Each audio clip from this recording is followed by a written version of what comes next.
Hey everybody, Wick here. Kind of feel like I'm at the news desk, you know what I'm saying? Have I done a video on painting yet? I don't think so, because I hate painting. Today's video won't be about painting per se, but more about paint maintenance. Keeping your walls clean and touched up with paint can make your paint job last one more year. I've discovered if I make a system for maintenance, it makes maintenance more fun and easier to do. So I KonMari'd the crap out of this situation. Behold, a container for all of the needed items.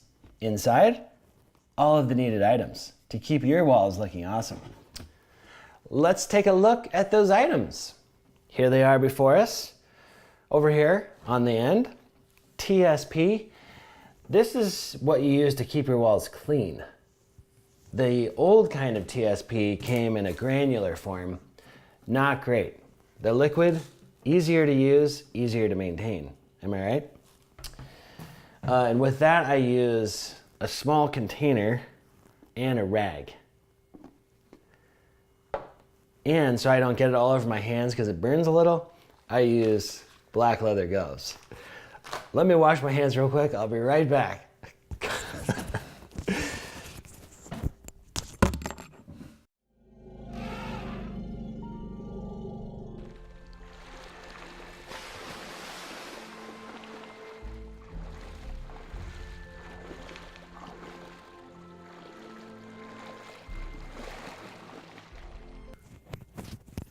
Again, those black leather gloves, plastic gloves are helpful and stylish.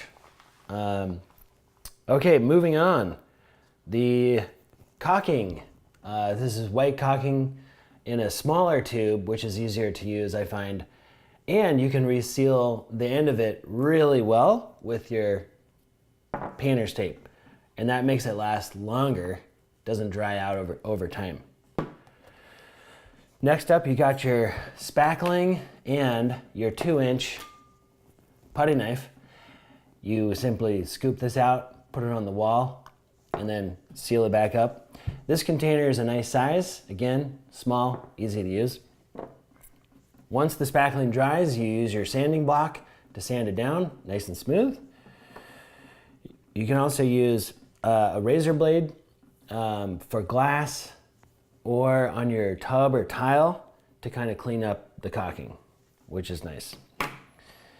We also use painter's tape for this bad boy. This is my newest feature. This is what I've been trying to figure out for a long time, is how do you keep touch-up paint wet for a long time with a tiny roller? Well, this is it, and I'll do a little demo on this soon. So I'll actually do a quick demo on 3 great tips for keeping your walls maintained. Tip number 1, keeping your walls clean. It's actually the best place to start because then you don't have to paint. If you have people in your house who like to touch the walls, or if you have bright white walls that take dirt easily, this is a great way to keep your walls clean. This is the old classic TSP, and this is trisodium phosphate. You used to just mix this with some water and then clean. Again, this takes a little while to work with, so I went with the modern liquid version, TSP. I just added this to some water into a solution, kind of like this. I have the glove on one hand. If you're neat and tidy, you don't have to wear the other glove, and all you have to do is dip your rag in to the solution. It's not like this stuff is gonna kill you if it gets on your fingers, but it does have a stinging sensation. So I wear the glove. So just a small spot like that, it takes the dirt off really well. You probably can't see it on the camera simply because it's just faint, but it doesn't hurt the paint at all. It's really great. This is a good one right here. And that did not come off. So that would be a painting candidate. That was a learning moment right there. Let's see. These other ones are coming off pretty well though. So cleaning with TSP, an awesome way to keep your walls clean. I got the glove on. I gotta get the glove off, so I use the other glove to slowly, methodically take the glove off. Tip number 2, spackling. Again, I just like the size of this container because it fits in my, my bin. So that's the big part. But I also saw on here that it says it won't flash the paint, which I'm assuming if I paint over the spackle, it won't look weird after it's done. And if you're like me, pretty lazy, I'm not gonna prime this spot before I paint it. I'm just gonna put the spackle on and then I'll paint it. So again, spackle knife, scoop some out, put it on. After it dries, sanding block, done. Yep. Okay, if this looks like the size of a young boy's heel, it's because it is. So I'm gonna scoop some of this out of here with my spackling knife, like that. Get a little bit, just gonna smear it on. Do a couple passes, clean anything up, and then I'll let that dry and sand it a little bit, maybe add a little bit more, but pretty much done. And here we are in the basement, tip number 3. And again, we seem to be really close to the ground for some reason. I don't know why this is happening.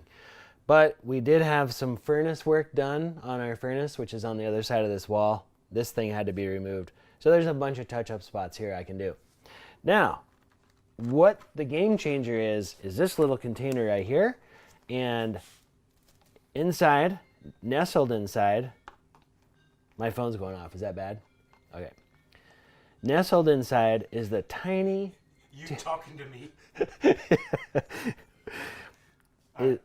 This is a game changer. This is the game changer. This small container, I added some touch-up paint inside. Not a whole lot because I don't want it to spill everywhere.